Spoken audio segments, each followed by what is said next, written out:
All right. Well, welcome everybody.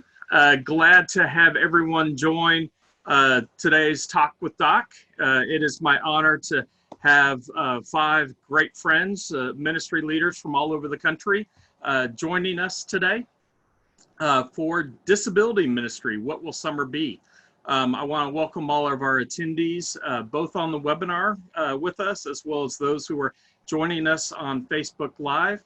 If you got any questions on here, you can share them either in the webinar, either on the Q&A or in the chat, and on Facebook Live on our Facebook page, and we'll be following those as well. Also, for the attendees, you can choose if you want to either see a speaker view or if you'd like to see the kind of everybody, the gallery view, the Brady Bunch, as you would say. But to start off, I thought we'd just kind of go around and everybody introduce yourself, say where you're from, and then why don't you go ahead and share as well what your current plans are for summer. I don't know if you guys have canceled anything yet, and then for Ryan and myself, we can share what the churches we attend are doing, since we're organizations with that. But Michelle, why don't we start with you? Welcome. Thanks for having me. Yeah, so my name is Michelle, and I am the special needs pastor in Normal, Illinois at Eastview Christian Church. And I would say, I think it was last week that our leadership made the final decision. Actually, it was within 24 hours that we found out that our summer programming was going to be canceled, and that our local school districts as well were canceling. So it was like a double whammo, like in 24 hours that everything was basically canceled. So we do a huge camp program. We do about 4 weeks of camps during the summer. So, you know, that's disappointing to us as staff, and we know that's very disappointing to our families. So moving forward, we're still kind of in the process of trying to put our plans in place as to what we're going to do. You know, I think we're all in a position where almost instantly all of our ministries kind of pivoted, and we had to take a different direction and be creative in what we're doing. And to be real honest, I don't know exactly what our summer is going to look like, but I do know that we're still going to, you know, present the gospel to our families. Our services are online already.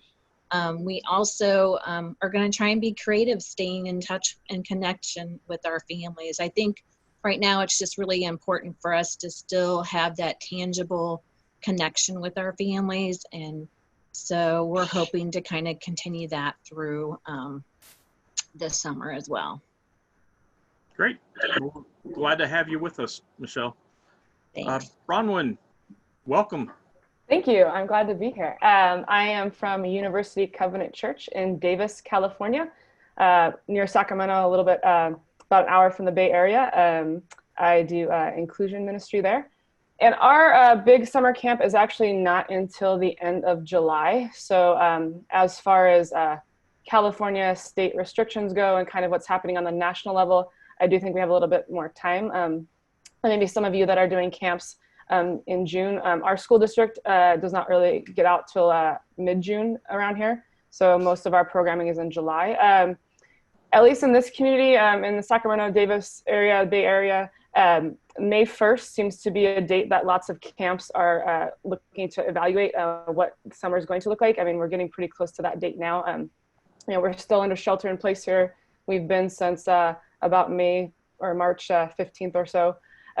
But, you know, looking forward, May 1st seems to be a good date to reeval. We're following what UC Davis, the big university in our town, is doing with their camps. My kids are supposed to be going to there as well. And just kind of, we're one of the larger camps in general in our town. So we're trying to follow what the other large camps are doing in terms of making decisions and kind of how that tracks with what the state is doing and their regulations and expectations of us as well. Great. We'll do something. We'll do something. All right, Beth.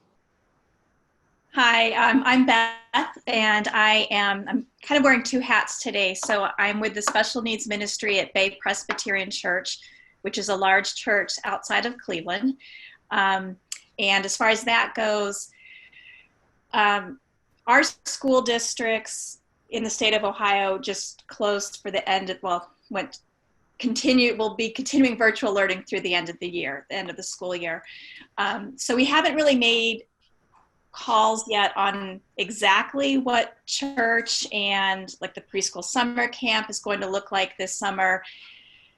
However, it's not looking like we're going to be gathering people in real life. So for me, that affects our respite events because like Doc, we host a large respite event on a regular basis. I'm also with Key Ministry, and we help bring together churches for discussions about these types of topics. And as far as Key Ministry goes, well, today and tomorrow would have been our national conference. So that's something that was canceled and is a real bummer. So I'm glad to at least see some of you virtually today, even though we're not able to spend time together. Right, yeah, Michelle and I were just talking before we started that we were hoping to see everybody in person today for the conference, but that's not the way it's going to be. So we'll make the best out of it. Whitney, welcome. Hi, my name is Whitney Peper. I'm one of the associate pastors at St. Peter's United Methodist Church in Katy. We're a large United Methodist church right outside of Houston. We're one of the largest in our area. I oversee a couple different ministry areas, but one of them is special needs. So I oversee all of that, including lead our special needs worship service, which is a weekly worship service with and for the special needs community. So like most of you, we are still under our shelter in place order, been here since, I don't know, I think March 17th. I don't know when it's going to end. Our school district has as well canceled all in-person classes for the remainder of the year. Something I guess that's, I think, a little different down here, most camps, whether it's through a church or through a public organization, at least in South Texas, have already canceled everything through the end of August. So as of right now, there are no camps taking place. So Katy, our church here in Katy, we have canceled all ministry programming throughout the summer. So no age level or special needs activities will be taking place at least until August 1st. Now, for us, that's pretty much the end of the summer. Here in Texas, we end mid-May and start up pretty much the beginning, first week or so of August. So we've already kind of sat down and evaluated what we're going to do. We saw the writing on the wall come pretty quickly, mainly from our bishop. He started kind of letting us know what his expectations for us were. So a couple things that we've done and we're going to move into place for the remainder of the summer is the special needs worship service that I lead. We now do via Zoom on Sunday evenings. So that's good just to be able to see each other. Our respite programs, we have a children, a teen, and an adult respite program. All of them are weekly, and obviously none of them have taken place or will take place. Our adult respite program is now online on Fridays, just a way for everybody to see each other, trying to interact. In terms of summer camp, we had one big camp planned for mid-June, because that's about a month after school lets out. And so what we've decided to do as a committee is we are still going to have camp, but we're going to take it virtually into the families. So it was going to be a 3-day camp. We've now turned it into a 5-day camp, which is going to be spread out throughout the summer. So starting the first part of June through the first part of August, we'll record our opening worship sessions, the Bible videos, the music part, all of that, and have those available for families. And then each week, we're going to create kits that include all the material, including snacks, everything that a family could need. And we are going to have pickup times that families can come and get those packets. We decided to spread it out, just understanding that a lot of our families just don't want to feel boxed in to have to do everything in one day, especially since no external supports and therapies or aides are coming into homes right now. So that's our plan.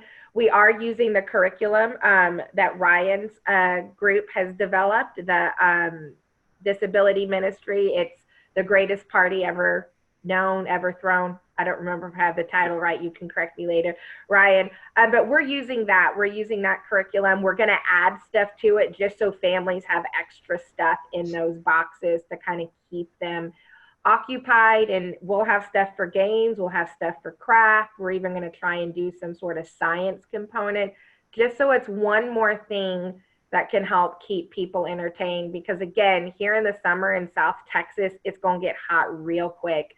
And that outside component is going to start to disappear. So everything really is going to shift inside because it's just going to get too hot.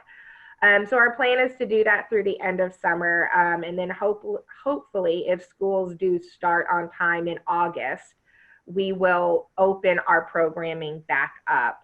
Everything for church right now is digital. And so that's the format that we're moving to as well. Great. Well, thank you. And before I kick to Ryan, I am going to real quick launch a poll for all of our attendees to take. It's real quick, just to let us know if your church has canceled their summer programming and you know what your plans are. While people are taking that, Ryan, go ahead and share. Sure, yeah. My name is Ryan Wolfe. I'm kind of like Beth, wearing two hats today. I'm still actively involved at First Christian Church in Canton, Ohio, where I was the full-time disability pastor there. So I'm working closely with the current disability pastor there. As of yet, not everything has been canceled at First Christian, just kind of playing it as it comes right now. Obviously, things like respite are on hold, and other programs that we had, like the monthly gatherings that we do at First Christian, are on hold. We've moved our adult class to a Facebook Live on Sunday mornings at 9:30 during the regular time slot that was usually scheduled at. We're looking at trying to do some type of gathering, whether it be a drive-in movie for some of our participants, so we can at least be in the parking lot together and be able to wave to each other. So we're talking about some creative ideas as far as that goes with our disability ministry at First Christian. Also here representing ability ministry and some of the things that we do there. For ability ministry, a lot of you probably know us more on the education, evangelism, content development side of things. We also have a residential ministry that we manage in Tennessee and Missouri. And our Tennessee campus has 18 different short-term mission groups that come to our Tennessee campus to do some work with our residents and on our property. Obviously, those trips have been canceled through March, April, May, and at least half of our groups are canceled through June. And then some of the July and August churches have pulled out. And we're obviously monitoring that pretty closely and trying to figure out what's in the best interest of the short-term trips that were scheduled for both the groups coming and for our residents in Tennessee. So we haven't pulled the plug entirely, but I'd say we're probably pretty close to looking at that for the summer months. Yeah, great. Before I share my information, let me just share our poll results here with everyone. Our first question was, has your church canceled their summer programming? I know this isn't showing on Facebook Live, and so the answers were 53% of our participants on the Zoom webinar said yes, 26% no, and 21% not sure. Second question is, if you are a ministry leader and canceled summer programming, do you have any plans in place yet for this summer? And 21% said yes, they do have something in place, and 53% said no, they don't have anything in place yet, and then 26% this doesn't really reply to them. So thank you everybody for doing that. This just kind of gives us some idea to help know where we're at and everything. Let me share on myself. Again, I'm Doc Hunsley, and with SOAR. And again, I'll share from two sides. I attend Grace Church in Overland Park, Kansas. They do a very large vacation Bible school every summer called Summer Breakout, and they've already canceled that. It's usually in June. but they are going to change it. They are making it's going to become portable, where they're going to take it to the homes. So they're putting together packages where families can come pick up, a bag and then take it, and then they can do it with 4 people, with that. So they'll have everything there to be able to do it in the home. And so trying to do that a little different. For me, with SOAR Special Needs, we do a very large summer camp in the end of July every year. We are waiting until June 1st to make a final determination on if we cancel that or not. But before we get into everything, I just want to share a little bit from my heart on and kind of set the stage for everybody. And I'm going to go ahead and do a little geekness here and bring in my doctor side with things. And I'm going to share some information that honestly just nobody is talking about. And I think we as ministry leaders really need to hear this and be aware of it and talk about it. First and most important thing is, as ministry leaders, every single one of us, we lead by the heart. And that's just our nature. But right now in this season, we cannot lead by our heart. We have to lead by our head and be smart in what we're doing. So let me share some important things. Yes, we have several states who are starting to relieve, the stay-at-home orders and allow some normalcy coming back into play. Here's the harsh realities. COVID-19 is still here. It's not going anywhere. And our community that we minister to, our families with disabilities, they are at a much higher risk. I myself am at extreme risk. I have a paralyzed diaphragm, half my lung doesn't work. So if I get it, it will kill me. There's no question. So I've got to be extremely guarded. So it's still in our community. It's not going to be gone. And it's going to take a long time. Even once our churches start to open up and we're allowed to have more than 10 people, more than 50 people, more than 100 people, I believe it's going to be even longer before our families want to start coming, because they don't want to expose their individual to this and put them at risk. At the same time, we are all so concerned about our families. We know they're not getting any respite. We want to help them. And so in a rush to try to help them, we're trying to think, oh, should I do a respite night? Should I do a camp? Should I do this or that? Here's the bottom line. In disability ministry, it is impossible to social distance. There is no social distancing when it comes to special needs ministry, disability ministry, because you need so much one-on-one. And so there is no way about it that we can go about being safe and practice safety for our individuals and our families that we love. And the last thing we ever want to do is to have an event and have families come to it, and knowing that COVID-19 is still in the community, have someone get sick from it, and God forbid, they die. One perfect example here in Kansas City at the very beginning, before we really even had a case in our area, after they went ahead and put us on, recommended that we, not go out, have no more than 10 people, there was an area church that went ahead and kept a conference that they had scheduled already. To date, and I'm not fully sure on the number, but it's somewhere between 10 to 15 people have died who attended that church conference. That church is being dragged through the mud for it. And not only that, there are now lawsuits I've heard are starting to come up from it. So it is so difficult with that.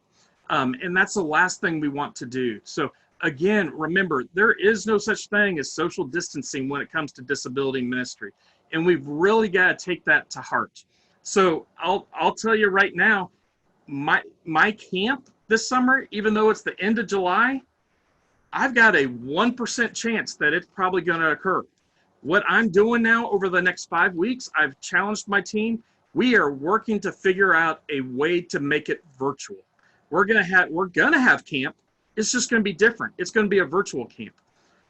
This is my gut feeling is This is going to be an entire 2020 process. I don't think I'm going to be able to do my respites in September or November. And this is how concerned I am. And I'll break it here first. We host the Wonderfully Made Conference in October. I am scared to death that we would have to cancel it. So I'm actually right now in the process of completely changing the format of the Wonderfully Made Conference, and it's going to be completely virtual. That way, we're going to be able to reach the most people possible, and we're not going to have to worry about people having to travel and social distancing or that. It's going to prevent us from doing maybe some of the things we want to do, but we have to be safe, and we have to take that into consideration and then do things later. But at the same time, I think we need to realize there have been a lot of amazing things that have happened the last couple of months here with having to participate and do ministry virtually. So much to the fact that we've got many families who've never been able to participate in church before, who all of a sudden now are participating. So I think we need to think through as well, how can we continue to do some of the things we're already doing so that we can welcome these families and keep them involved into our church. So laying that format, again, I don't want to sit here and be a Debbie Downer or Doc Downer, if you would, but it's just the harsh realities, and nobody's really willing to say it. COVID-19's not disappearing this year. It's flattened, but it's still going to be here. Honestly, it's not going to be safe until we have a vaccine. And that vaccine's not going to be now for at least another 9 months. And that's why I'm saying 2020 for me looks like it's probably going to be a wash for in-person events. So we've got to start thinking through, it's not just summer, it's the rest of the year. How can we think out of the box and become virtual? And what are things that we can do? So saying that, let's start thinking through what can we do and realizing, and we just had, Richard just made the point, it is hard for some of our individuals to do virtual. Virtual's hard.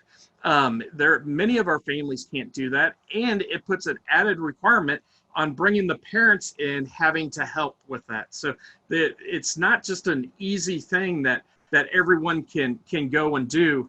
And Ryan's absolutely right. We can't eat Kansas City barbecue virtually either. But Ryan, I'll eat that for you and tell you how good it is. So what are some ways that we can do? And I want to just share two. I'm going to do a screen share here. I want to share two resources for everyone. And I'm going to have to, it's on just a second. So first is, did that share? Nope, I shared the wrong one.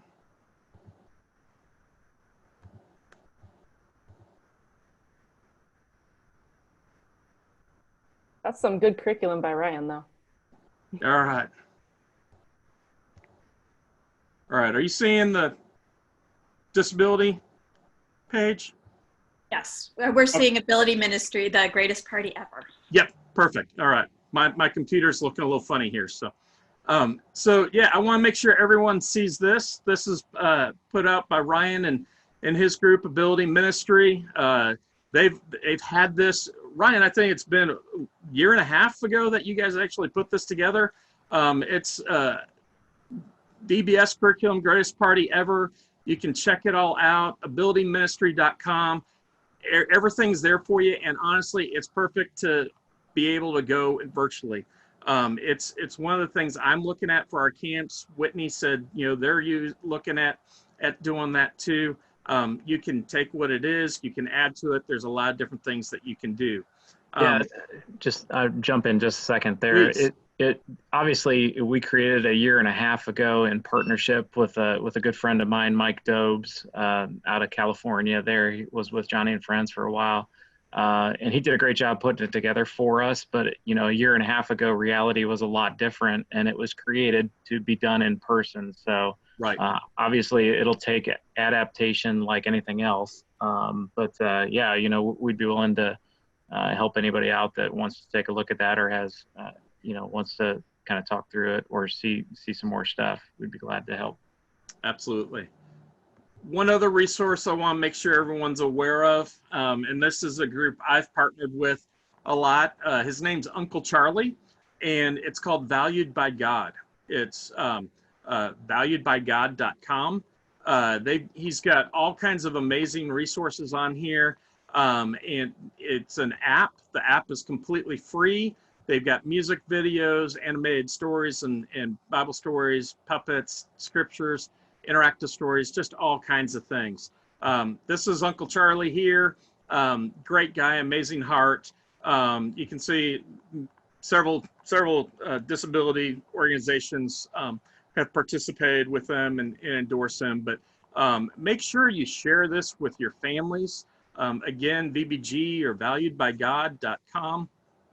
The app is called VBG, and it's great. It's simple that you can download and integrate some of this maybe into some of the curriculum you might put together for a virtual VBS or camp or whatever you might be doing. So those are a couple options of things that you can look at.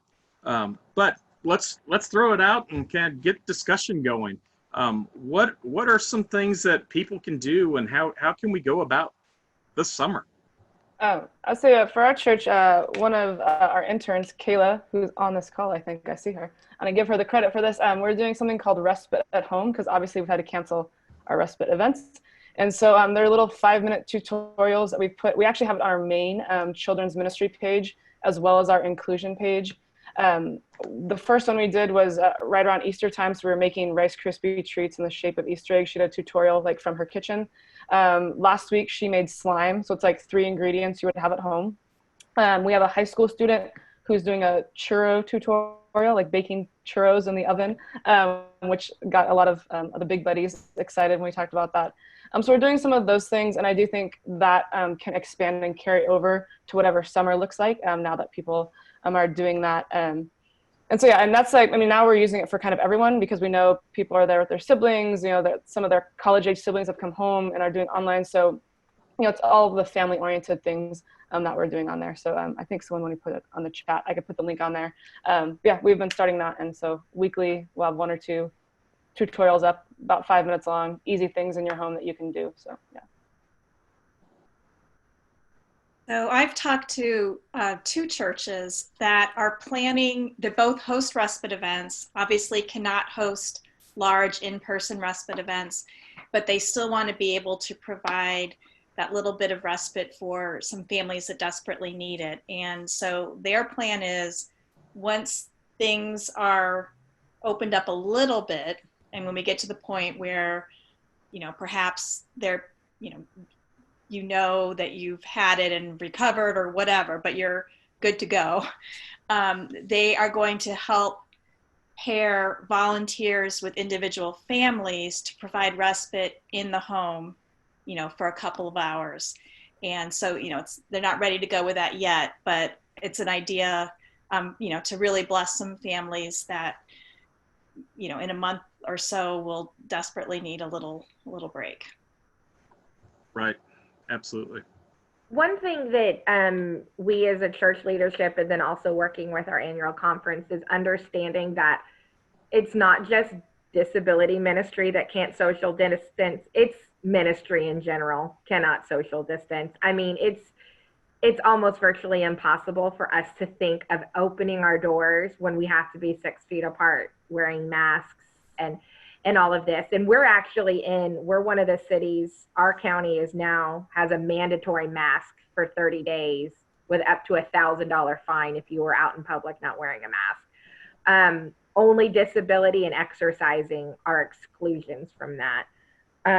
So we really, as a church, while we are bringing in my area as well, looking at really, this is going to affect the remainder of our 2020. Like everything we do ministry-wide is now going to shift and be different. And so we are now looking at every single possible way to move everything virtual or have a virtual component. Because as they slowly start releasing the numbers, there's no way that we can fairly say, okay, you guys can come, but you guys can't.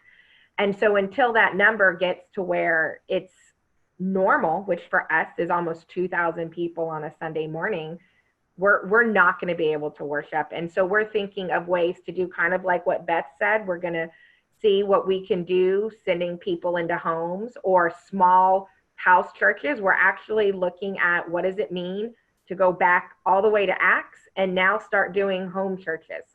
So whether it's for our life groups or our Sunday schools, but even for our special needs ministry, what would it mean if 2 families met in a house and I or one of our other special needs leaders went there and we just rotated houses all Sunday? We're kind of thinking that's ways we're going to go probably well into the fall. I mean, I share your fear, our church does, that we're going to release too soon and then it's going to be a catastrophe. So we're looking at long term, and maybe the house churches seem to be which way we're going, because we can really fit that model into all of our ministry areas. We can really make that work. Yeah. Yeah, somehow we've got to figure out reaching the people that aren't connecting online. I know at First Christian Church in our adult class, we've got anywhere between 80 and 100 individuals that'll come to that class. Since we've been doing it online, we're getting about 30 that will show up when it's live on Facebook, and then a few more that will trickle in kind of during the week and watch it later. But I'd say our success rate is reaching about 40% virtually. So there's probably 60% of our individuals that we're not reaching when it comes to, gathering together virtually. We obviously, as a ministry, we've divvied up the class list and we make phone calls, we do FaceTime, we mail cards, and we're sending packages, dropping stuff on porches, stuff like that, that's reaching that 60% that's not connecting with us online. But yeah, we've got to be careful, I think, as a church body, thinking that our virtual gatherings are enough, because right. Even though I don't know what the statistics are, like 90% of the world has access to a smartphone. We're still, at least in our ministry, we're reaching about 40% online in our online gatherings.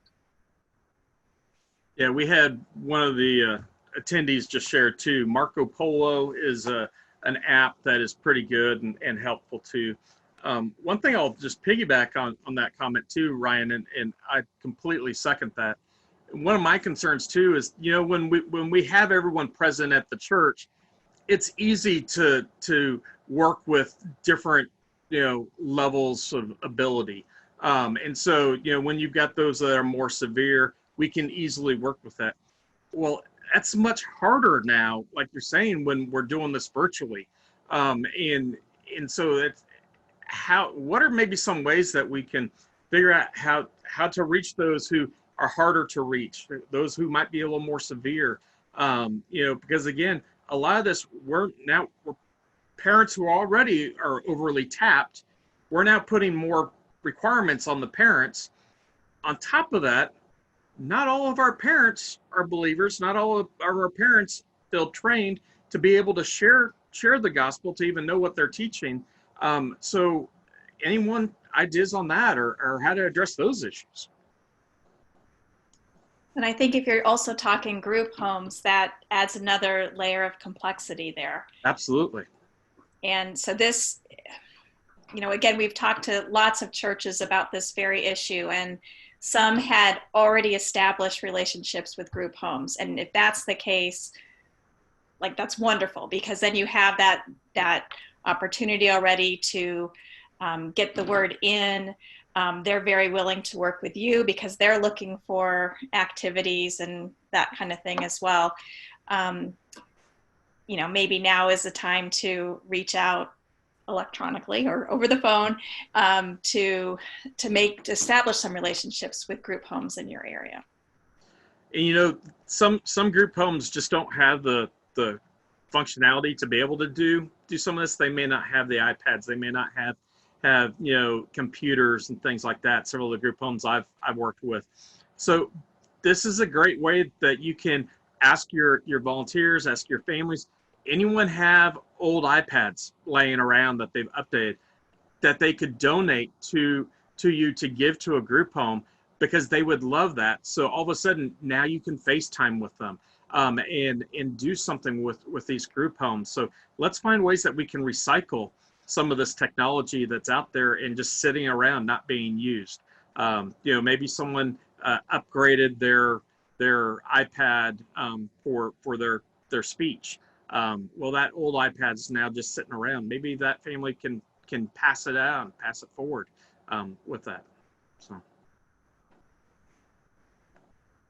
We were able, for a group home in our area, it's only about a half-mile from our church, over Easter, the week before, we passed out Easter eggs, like in a bag to all of our families from church, and kind of had a gospel message in there. And we had some left over, so I contacted the group home and said, hey, I used to teach at a group home, not that one, but a different one.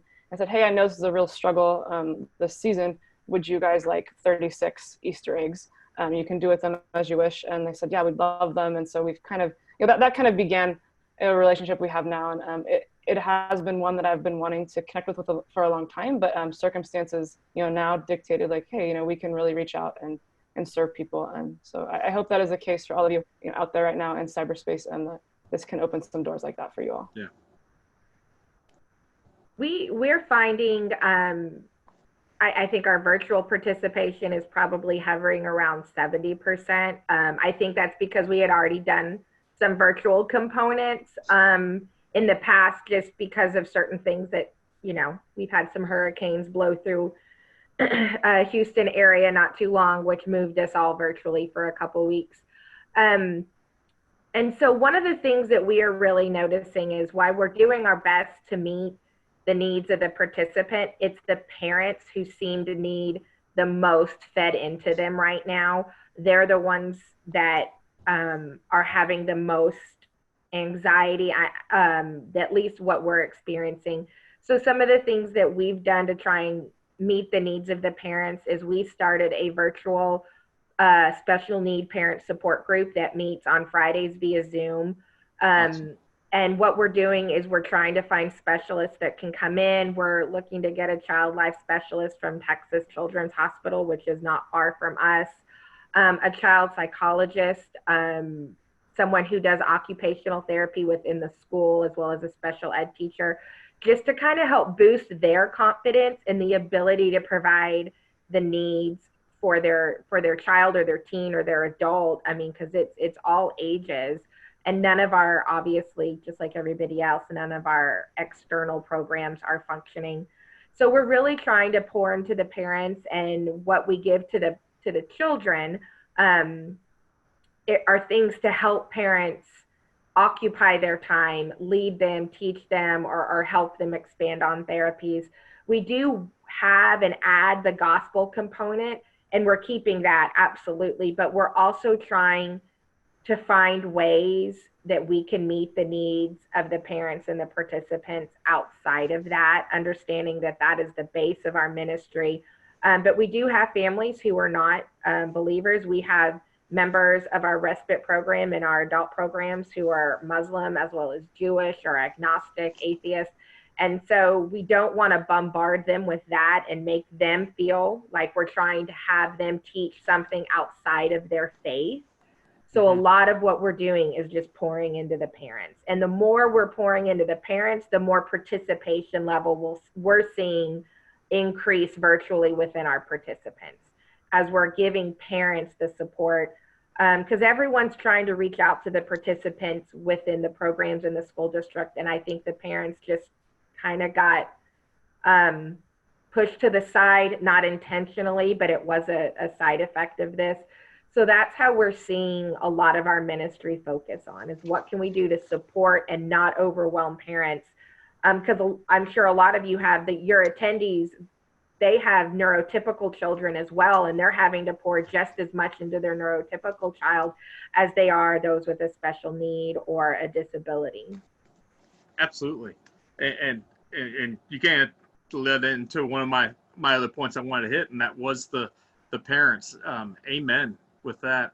And even with that last point, there's so many parents with so many things going on. I've got 2 parents that I've made phone calls to, that's in our ministry, and it's not just their individuals with special needs that they're having to deal with.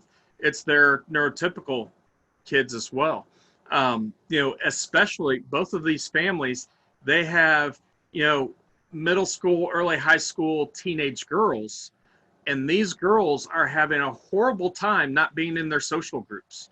And all of a sudden, these girls have now become suicidal. And so on top of trying to care for their kids with disabilities, they're now trying to take care of their neurotypical kids, and they are completely overwhelmed. Go on top of it, being a single parent with no extra support, it's just, unbearable sometimes. So we definitely need to come alongside, and I'm looking at trying to start up a support group too. Anyone else trying to do anything or other ideas? Michelle? I wanted to jump in about the just supporting our parents idea. A couple of things. We have historically had a parent care group for all of our families. And what we've had to do in the last month or so is really move that to Zoom. And one of the things that really came out of that experience that we learned is when we move to more of a virtual meeting into the homes, we've had to modify. Like, for example, one of the things that we've done, we typically would meet early evening. We've now moved the time to meet more after bedtime for the kids to kind of get settled, and then the parents can connect. So I think, as we're thinking through creative options for virtual with our families, to think through when's the best time to kind of meet their needs. The other thing that we've done for some of our families, we collaborated with some of our local restaurants in town, and we came up with a spaghetti meal that we basically blessed every single one of our special needs families with. And that was like golden for our families, for them to have someone show up at their house with a meal. They didn't have to prepare, they didn't have to organize it, they didn't have to clean it up. It was all disposable stuff. That if you can work with some restaurants in your communities and really be able to kind of bless the business side of that restaurant and the families that need a meal anyway, that has been something that we're going to do throughout the summer as well. We thought we would just kind of do it temporarily during March and April and we'd all be back by now, but I think we'll have to redo it again. And so I think there's ways that we can just helping that meal time for the families, that they don't have to worry about it, has just been a really good idea. Yeah, I love that idea. How did you coordinate that? Did you have the families sign up, or how did you do that? No, so we just took our database of all of our special needs families that we have at church, and I basically just organized it. And for those families that had diet restrictions or food allergies, we ended up doing a $30 like Master Vista card, and then we put it in the mail to them with the intentions of like, we're blessing all of our families with a meal. We know you have some diet restrictions, so please enjoy dinner on us. We still have drive-thrus that are open, so I figured they can go through some of their favorite places to eat. So we did the gift cards for diet restrictions and stuff. And then we just went with one of our community favorite restaurants. It's an Italian restaurant. The families are members of our church. So we just kind of worked with them, and then they do a delivery service anyway. Mm-hmm. So we're in a community where we can deliver meals. So we did that. We did, before Easter, work with one of our local bakeries, and they did these bunny cake kits to decorate. And so again, that was another local business. And we did end up, as our ministry team leaders, we picked those up and delivered those out to the doors. And again, we're in a large enough community where some of our families live like 30 minutes away from church. So we've had to be creative, and that was again helpful that we could do the gift cards. And we actually had to kind of get some special permission from our financial department to do that, because they don't like us just giving out gift cards. Right. But in this time, the leadership was like, all means, let's go ahead and be able to bless them like that. So, and I'll tell you what, it's been well received. I love the dinner fairy idea. That's amazing. Just like spaghetti fairy is here. Helping and support them. But Yeah, one of the things you can do, I think, to help facilitate that, and we've done with our residential side of our ministry, is we set up on Amazon a virtual wish list. And on that wish list are a couple different gift card ideas for local restaurants in where our residents live in Tennessee and Missouri. So you could set that up and have those gift cards sent to the church. Church could divvy them out as they see fit for the families that are in need. But that way you guys could kind of have people from the church donate to the cause. You guys could handle it and not worry so much about the financial side of things, and just kind of bless as the blessings come in. Right. I will also share that our church overall did a special offering. We called it our Ridiculous Love Offering. And the intention was during this season when families just needed a little bit more financial support, or we've done lots of meals. We did meals for, we have a COVID-19 testing center out at our fairgrounds. We took sandwiches out to all the frontline defenders there. So as a church, we've been able to really kind of step up and bless just those frontline workers and other people in our community that are really serving. And then we've done food baskets through our food pantry and stuff. That type of stuff has also picked up. But we did a special offering. It's called the Ridiculous Love. And then part of that was designated for our special needs families specifically. So I've had a little bit more revenue. Plus, I also feel like from a budget perspective, there's things I'm not spending money on that at this point right now, it makes sense for me to do more pastoral stuff for our families and bless them. So I don't have the camp budget line, but I do have lots of families needing more personal touch. So I'm using that money for them. Yep, that's great. Jen, one of our attendees, just said too that one of the things they've done is they've gone and painted inspirational yard signs and chopped the driveways of some of their families. You know, that's something real easy, fun thing you can do. Several other folks that I've talked to, other churches, they've contacted some of their youth and asked them if they would be willing to go out and mow yards. You know, so many of our families, they're just so overwhelmed with just trying to parent that, you know, they can't even think about mowing the yard right now. And what a blessing to, you know, have one of the youth come over and just mow the yard for them, you know, for free, come in, mow and go. And that's just been a huge, huge blessing. I know one family, you know, their yard was untouched for about 3 weeks. It was a mini jungle. And, you know, the mom just burst into tears of joy and what that meant to her. She's a single mom caring for a child who is medically fragile. They've had many of our families who have medically fragile kids have had to let their caretakers go, the nurses and everything, because of the fear for, you know, bringing in COVID. So they're taking care of all their kids on their own. So anything like that are great things can do. You know, one of the questions that someone came up with is, you know, Mother's Day is coming up.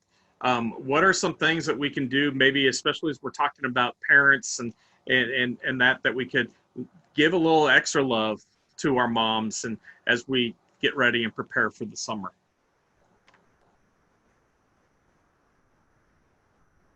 I mean, for our church, I mean, it's not really Mother's Day specific that we've started, but, you know, we do recognize that families are overwhelmed, parents are overwhelmed, moms are overwhelmed. Like, I'm in that category probably as well in my own home. But we, myself and the children's director, we've put out some resources online that parents can access regarding anxiety and things like that, because that's a lot of feedback that we've gotten and people don't always know where to go. What we're seeing is, you know, we have the chronically vulnerable population that we usually, you know, always kind of work with, and now we have a newly vulnerable population. Those folks that were, you know, kind of making it before now are kind of pushed over to like, okay, now we're in crisis. And so we've kind of said, okay, here's some resources for you. We've been really intentional about contacting people, and I think people on this panel and people in the chat have really addressed this. You know, if we know the actual practical needs, we're then better able to serve. But we're not going to know those practical needs unless we connect them and ask them, right? And so I think that's been really helpful too. I mean, I'll call people, like I'll go on a walk and I'll just call the family, say, how are you doing? And, you know, they might be fine for 2 or 3 weeks in a row, and then one day they're not fine. But then, you know, we're there on the other side of the line saying, okay, you know, what can we do? So just that constant contact and reassurance that, you know, we see you, we know you, we love you, and we're going to make it through together. So. Right. One of the ideas that we are working on for Mother's Day is a way that what we've always done on Mother's Day is like handed out a flower to all the mothers that come in the door. And that's just something we've done just throughout the church. And so we're trying to work on a way that we can do that for the entire church. So it would include our families with special needs. So I don't know if we're going to send everybody flowers, because that would be a much larger portion of the normal Mother's Day flower budget. But maybe if it's sending them something or a call or a note, I'm not exactly sure what we're going to do from that, but we are trying to figure out something to do for Mother's Day, but then also Father's Day, because we are noticing that there, at least in our community, and I'm sure in everybody's, dads are now just as full-time at home, juggling work and everything. So we're trying to do it Mother's Day and Father's Day, because the likelihood is we're not going to be back in worship on Father's Day. It's just not going to happen. So let's go ahead, shift a little bit. Let's talk about, you know, vacation Bible schools, maybe. And I know some of us have already talked that we're looking at doing things virtually. What, you know, Ryan's got, you know, he's got his curriculum out there. Actually, several of the curriculum companies are starting to release virtual curriculum now. They've been that's starting to drop here within the last week, and a few more will be coming here shortly. I know KidMin, just Kids Matter, KidMin, they just are in process of releasing one that'll be all virtual. So there is going to be more. Granted, most of the children's ministry curriculum, we would have to adapt for our disability ministry, and that's all okay to do. But what are some things that we could do and try to package that, bring things together to make it work for as many individuals as possible? So Doc, I think one of the main reasons why a lot of churches host VBSs is to invite families in that aren't already associated with the church. Exactly. I mean, I know there are some churches where you can't register your kids unless they are also bringing a friend to register. So that's one thing we kind of have to keep in mind. Whatever this program looks like, how is it reaching new families in the community? So there has to be some kind of invitation incentive for your church families, or some reason to pull others in the community in. I don't have the answer, but Yeah. throwing out the question. One of the things that we're kind of doing, like you said, to make that adaption work, while we're going to record a lot of things live, we're also going to purchase a bunch of like VBS music DVDs that different curriculum people have. Like, I'm just thinking of Group and all of them, Cokesbury, they have these DVDs. And so we just want to include those, and maybe the songs don't correlate with the theme of the greatest party ever, but being able to supplement with that, anything that we can do for these kits that we're going to do for our 5 weeks is going to be to take pressure off the parents. That is our guiding principle, and everything we're creating right now is to take pressure off the parents. So like we're going to create, when we were going to do camp, we were going to have preschool and elementary, teen and adult crafts, right? So there'd be four different levels of crafts. Well, in each of those kits, all 4 of those levels of crafts will be put in there. Part of the reason is maybe a participant can do multiple, but also if they have siblings at home, it's something also to pull the sibling in to working with the participant. And so that's some of the things we're trying to do to make it a little easier to go virtual. Really, a lot of the stuff that Ryan's curriculum had kind of is made for an easy adaptation, Just in terms of, well, there's supplies we'd have to buy anyway, so we're just buying them now and putting them in a kit as opposed to buying them and handing them to the participant at a table. You know, so that's kind of where we're coming at it, is how can we include everything that makes it more interactive, because they are just getting it without the face-to-face buddy or whoever to help them put it together. I love what you said, Whitney, when you said not put an extra layer of burden on the parents. You know, I know as we're doing e-learning at our house, I sat for an hour trying to figure out how to calculate the surface area of a rectangular prism.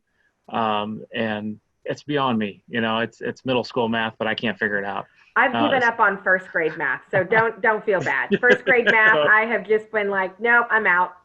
But yeah, I think there's an important principle there. You know, as we think about parents being stressed out because they're now a homeschool teacher, on top of being a work at home parent, we drop off this kit where they're like, oh my gosh, I have to do one more thing. I was just going online looking at different stuff before we jumped on. Simple things, even if we can, if we're going to do a craft like Michael's, the craft store Michael's, on their website, they have instructional YouTube videos on how to do the craft from start to finish. Even a link like that, you know, that a child or a teen or an adult can follow along with and not have to try to read the instructions and figure it out, I think would be something that would alleviate stress. As I'm thinking, like, if I'm the parent trying to do this with my child, if I got a YouTube video I can watch to do it, I feel like I can do anything. If I've got a set of instructions that I have to read and figure out, I feel overwhelmed. So anything that we can do to help people see that they can do it and make it easy on them, I think is a win. And Ryan, you and Whitney both bring up, you know, something really important about the parents, right? You know, here in California, we'll have been distance learning for, you know, 3 months or whatever till June 15th. And then we enter this 6-week, you know, social recreational desert, right? Until, you know, our camp is supposed to be going. So we think, you know, whatever it looks like, whatever we provide, whether it's virtual or however, you know, what is that going to look like for families? And I do think we have this unique opportunity, you know, in our community and probably in, you know, your all's too, to, you know, people who maybe would be like, oh, I'm doing this and this summer. You know, like I said, we're in the social recreational desert. So, you know, University Covenant might be the only thing going, you know, end of July, whatever that looks like. And, you know, maybe we'll have, you know, some people that are a little more engaged or people more willing to engage. And like you said, what that looks like, I don't know. But Ryan, I love the, you know, instead of just giving them a bunch of instructions printed, maybe there's a YouTube video. I like them just as we would do with, you know, our families and students anyway, that multi-sensory learning, that's for parents too, I think, and families. So that's a great idea, Ryan. I think the other thing to remember too is as we do this and tell the families, they don't have to sit down and do this whole thing in you know, a full 1 hour, 2 hours, 3 hours, whatever, how long our programming is that we put together for them, because that just may not be possible. You know, Tommy may not be able to sit 20 minutes and watch a video. But, you know, he might be able to do it in 10-minute increments and divide it out through the day. We need to make sure they know that's okay. It's a win. Whatever we can get out of it is a win. And if we can break up part of the day for them, that's what we're trying to do and wanting to help them. And, you know, if we can think through that and help as we share whatever we do with the parents and lower the bar for them, let them know that they don't have to be a teacher. They don't have to do everything. They just need to they'll be the buddy. They'll be the friend, the guide on the side, just to kind of help through everything, make sure the connection's going. It'll be great. But if we can help remove any of that fear and any stress that might be there, I think that's going to be a huge thing too. And as we're dealing with our parents, I think it's another thing that we really have to do as we're focusing through this whole time is let our parents know what an amazing job they're doing. Remind our parents that they are being amazing parents. They're doing a wonderful job. Help them to, again, I say this almost every week. My key word for parents and for my life and anybody is perspective. We've got to change our perspective and see what's going on. And when Whitney and Ryan have both shared, they're struggling getting the kids help with the homework and that. Well, hey, respect. Hey, the sun is out today. So many times we got things going on, we forget what God's doing around us. Or, hey, you know what? Today, I may have been having headaches for a while. Today, also, I don't have a headache. We can change our perspective and actually find some of the positive things. So many times, especially in our families with disabilities, we can really get wrapped up in finding all the negatives, all the, woe was me and this is horrible. And we just need to break that and change that perspective. And I think that's one thing as ministry leaders we can really help them with, especially as we're trying to figure out, activities and curriculum and things for our individuals. But we just remind the parents, hey, you're doing a great job. Keep it up. We're proud of you. We love you. And we're praying for you. And I think I've heard it. Pretty much everyone here has said it one point or the other, or in one form or another, how important it is to actually be calling our parents and talking with them and just, letting them know you're praying for them. If a parent pops on your heart, call them up real quick or text them. Hey, I just prayed for you. Hope everything's fine. That means so much because you may be the only person that's actually contacting that family. No one else may be contacting them with that. So I think those are other things that we can remember as we're trying to put together a curriculum, that we don't want to just have stuff for the individual. We need to remember, one, it's okay to have it broken up that can go throughout the day. It's also okay if they only do 20 minutes of the 2-hour programming. That's okay. If they don't want to do the craft, if they don't want to do the worship, that's all right.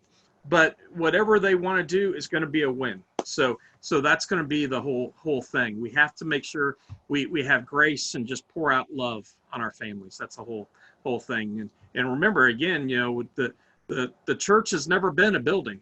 The church is always the people. And this is now the time more than ever that we've got to remember that the church is still alive and well. And it's just different, or it's the people, and we've got to take church to them and figure out how to do that.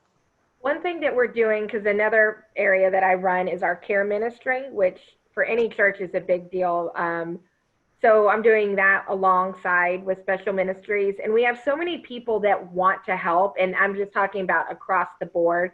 And there really isn't a ton of stuff that people can do. It's not like when all of our houses flooded and people came to muck and gut our houses after Hurricane Harvey. It's just different. So one thing that I've started is getting families and even their kids, because their kids and teens are home now, they're writing just letters of encouragement, notes of encouragement, coloring photos, and they're sending it to families on our care list. And our families of special needs remain on our care list so that they are constantly prayed for. Everyone knows what's going on. And so we have reached out to children's ministry and student ministry, our Sunday school classes, our life groups. And that's one way we're pouring love into our families, as they are getting cards of encouragement.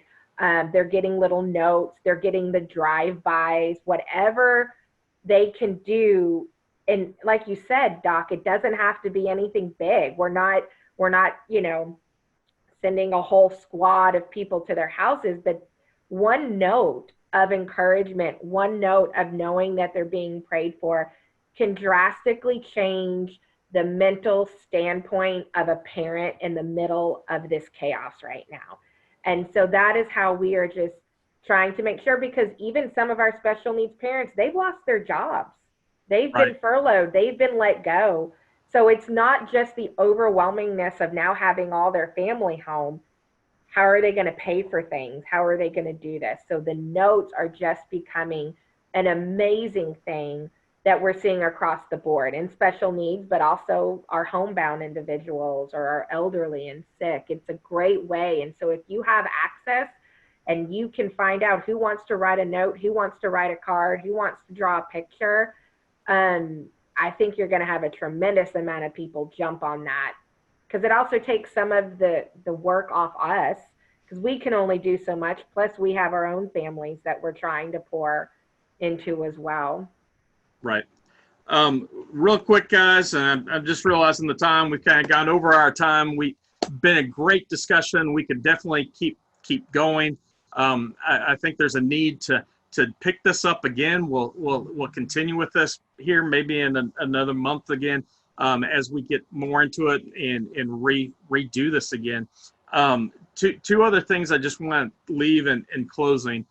There was one question that someone asked.